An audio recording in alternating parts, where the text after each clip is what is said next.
KGO News Talk 810. And the KGO News Talk time is 2:56. Let's go to Bobby in Los Angeles. You're on KGO with Ray Taliaferro. Good morning. All right. Do you believe in karma?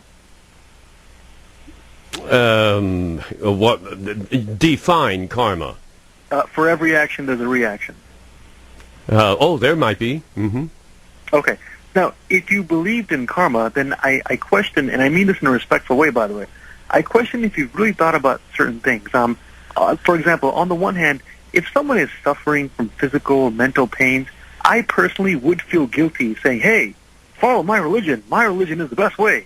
It's not in me to do that, because if someone's suffering, who am I to tell them what to do? On the other hand, you brought up some questions, and this is where I question what you've really thought about. For example, you've raised the question, basically, why is there suffering? Now, think of it like this. Well, wait, and I'll keep you on beyond the news, okay. So don't worry about it. But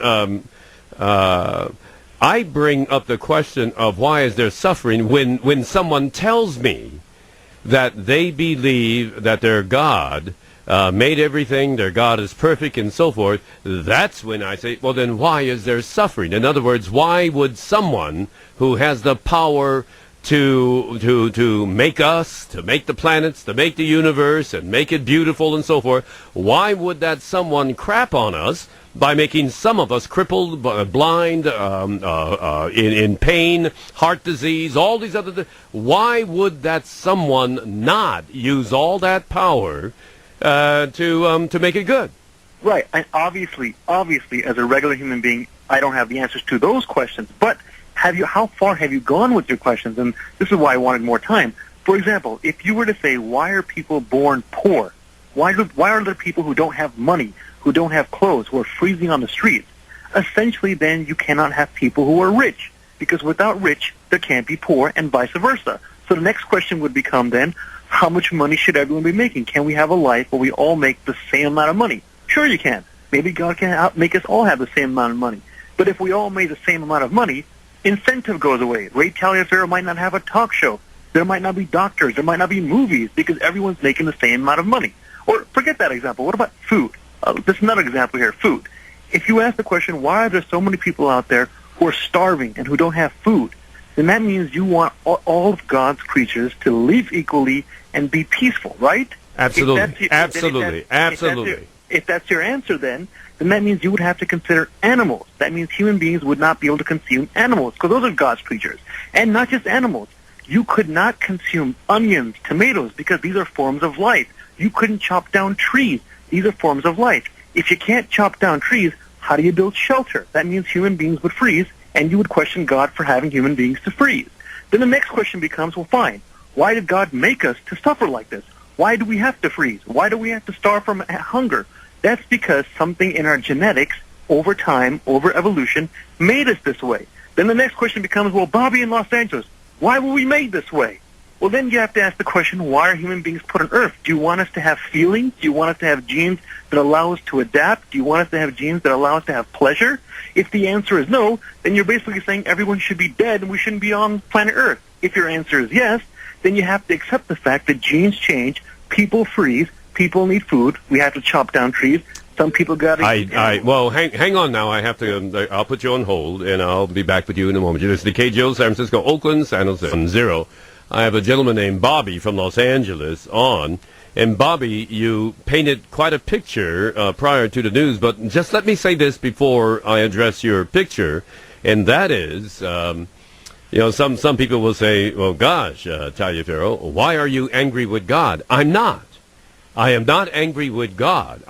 When my dismay, let me use that instead of anger, my dismay is with my fellow human animals, my fellow human beings, who will tell me that, well, yeah, Ray, I believe in God. What's your God? Oh, the God of the universe. He's perfect. He's this, and this.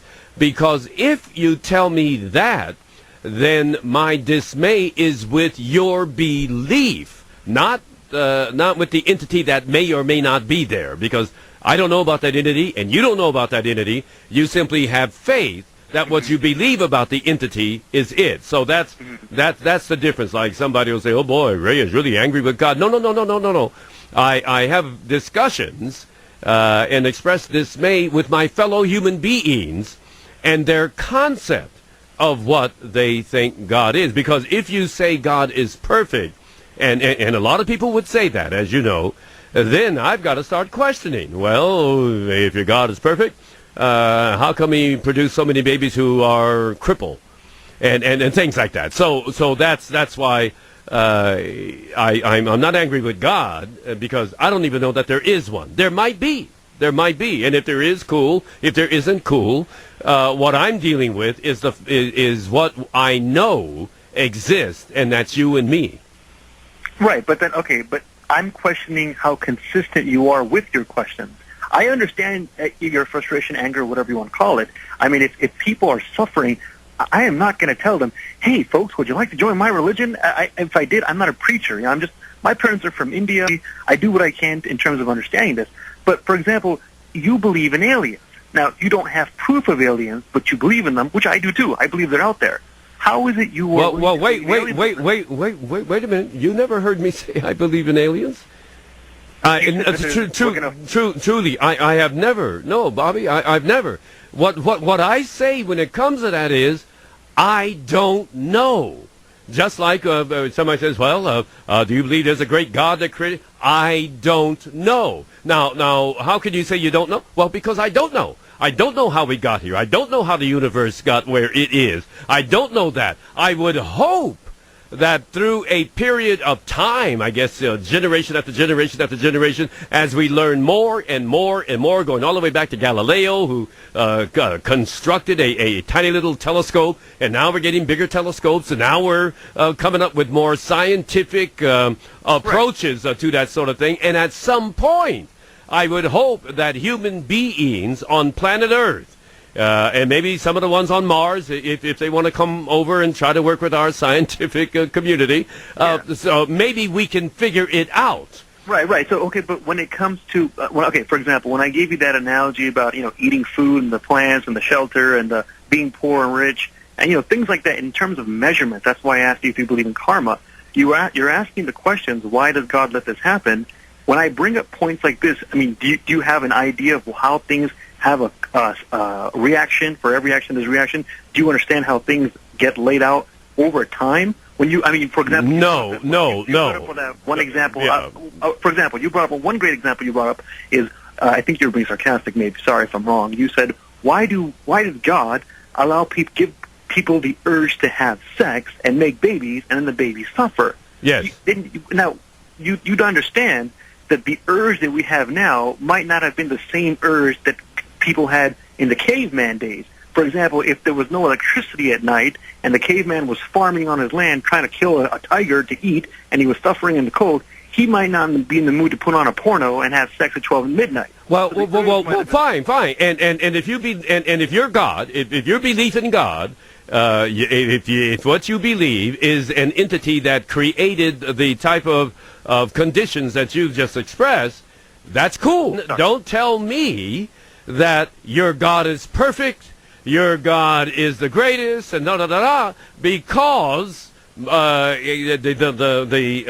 capability of thinking, which ain't much, it's like yours and others, we don't know everything, but we at least are operating on the principles that we have developed throughout life. And my principle is that if you can do something and make it better, and especially if you're going to be called a creator, and you created it and it ain't good, I say get your ass out of the universe. But now you're having now you're probably going to get annoyed by me saying this, and I hope you don't.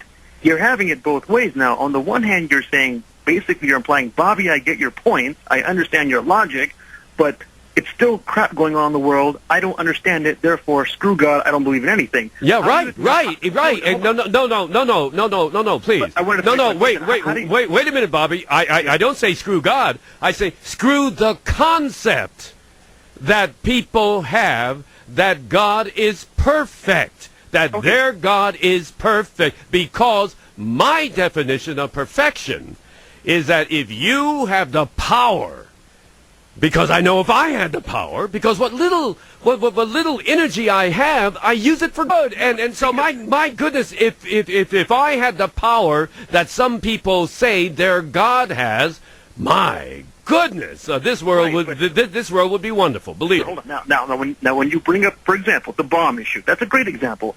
Why did God give the people's concept of God give human beings the concept to create bombs? Right? Go by measurements of karma. That's what I'm trying to explain to you. If we didn't have bombs, we were using sticks. Well, why are human beings using sticks? Because they're fighting each other. Before sticks, we were using fists. Well, why were we using fists? Because we wanted something.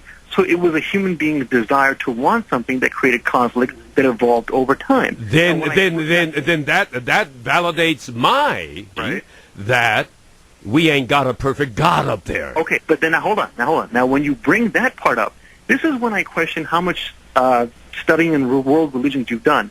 I've noticed this to be a trend with people who are not exactly the biggest fans of God.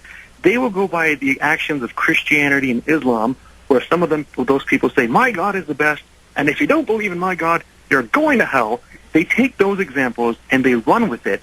Do you realize that when you go by the majority of the world's religions, most of the major religions, at least the major ones, they don't think like that, my God is the best and everyone else is going to hell? Hinduism, Buddhism, Sikhism don't think like that. I'm well aware of that. But no, hold on. But you asked one caller about Buddhism God. Yeah. If you were aware of that, you would know Buddhism doesn't have a particular... I am aware of that. I am aware of that. I'm aware... As a matter of fact, I studied religion after religion after religion, one after the other, different parts of the world, how they got started, who did this, who did that, and what they think, and what have you. And not only did I study it, come to Long Life's Road, but I take great joy in knowing, and I'm glad that I'm in a position to know people who are very high up in those particular religions, and I have this discussion with them. In fact, they love having this discussion with me. So all I'm saying is that... why do you believe in karma, by the way? You don't believe in God, you believe in karma. Why? No, I don't believe in karma. I thought you did. No. You did when I asked you in the beginning. Yeah, right. And I said yes, only to, but I don't believe in... So you don't believe for every action there's a reaction? No, not at all. Not at all. That's a scientific study, though. No, I understand, but I don't have... I thought you believed in facts. I do indeed. But there's some studies that I question. Sir, you see, what's your name, Bobby? Yeah. Man, you've got to develop a mind that will take information from all sources, and you don't have to swallow everything from any discipline. From any discipline. Right. Isn't that a scientific fact that for every action there's a reaction, cause, and effect? No. That's not a fact. No, it is not a fact. Okay. Well, let me at least say this. You give me plenty of time. Let me at least say this. I totally, if someone is suffering in the world physically or mentally, okay, I totally sympathize. If your mother died a horrible death, I totally understand if you are frustrated and angry, and I'm not going to tell you, follow my way will help you, it'll cure you. I'm not a preacher. I don't have all the answers in life.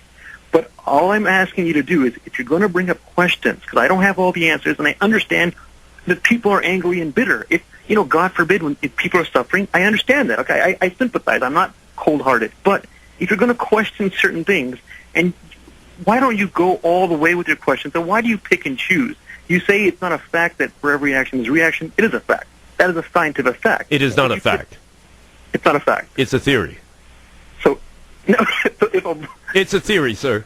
Okay, can you give me any example of an action that does not have you see, I did a television show on karma, and believe me, the reason I can't give you the answer you want is because we are not sophisticated enough to give you the answer.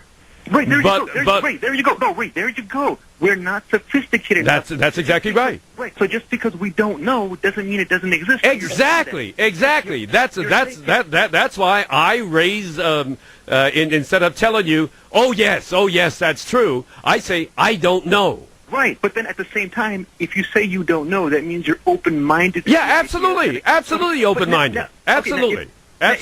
If you think a God might exist, if it's possible a God might exist, which I believe in God, I believe that God exists, how can you be so... Are you scared that you're talking all this crap, God might punish you? Oh, hell no. Not at all. Scare has nothing to do with it, believe me.